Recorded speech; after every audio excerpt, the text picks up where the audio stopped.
Kiriko kunkan lajɛba dɔ daminɛna bi Bamakɔ an ka jamana sariya sunba taabolo kɔlɔsili soba fɛ n'o ye cour constitutionnelle ye.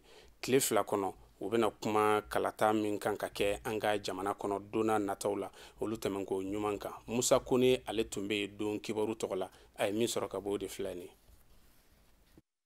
Mali sariya kolatigɛ soba cour constitutionnelle ni MINUSMA ani AFS bɛ ɲɔgɔn fɛ ka dɔ fara kolatigɛ soba baarakɛlaw politikitɔnw ni dugudenw kungofɔ tɔn société civile mɔgɔw ka dɔnniyaw kan kalata namaramayɔrɔw balili nasiraw fɛ k'a daminɛ jamana ɲɛmɔgɔ kalata la ka tɛmɛ wasaden kalata fɛ ka se bolokɔrɔta kalata ma n'o ye référendum ye jamana kɔnɔ. O de bɛna kɛ segin baaraw nafa ye.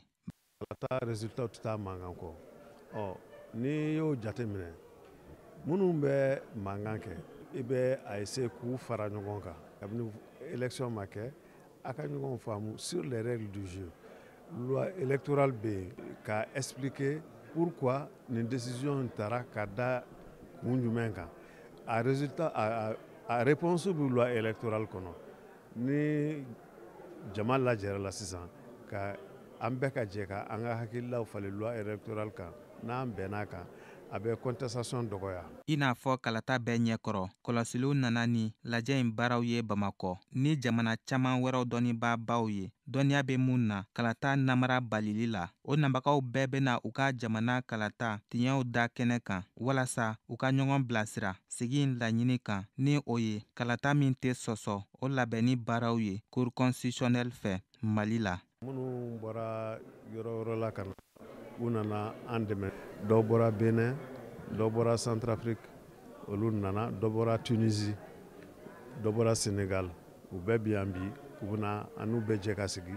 U ye min expérience min vécu u ka jamana na ani an bɛna min kɛ yan nɔ an bɛ jɛ ka kuma a kan pour que an ka ɲɔgɔn faamu a la. U k'an bilasira n'u ka hakililaw ye. C'est pas forcé k'an k'u ka hakilila bɛɛ ta dɛ, mais ɲuman min b'a la an b'o ta.